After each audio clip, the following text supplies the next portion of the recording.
Ruben Onsu sempat mengabarkan berangkat umrah pada 28 Agustus 2025.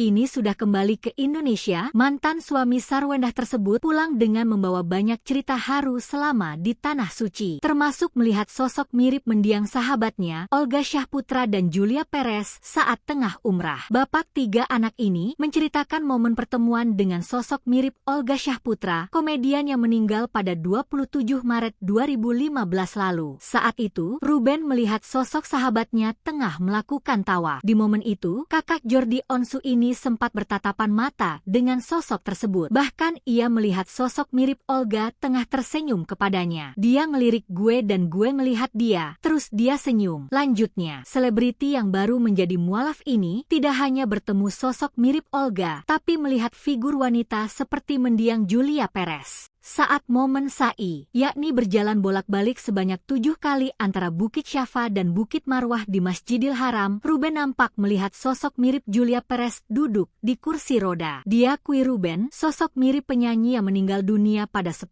Juni 2017 itu sempat tersenyum ke arahnya.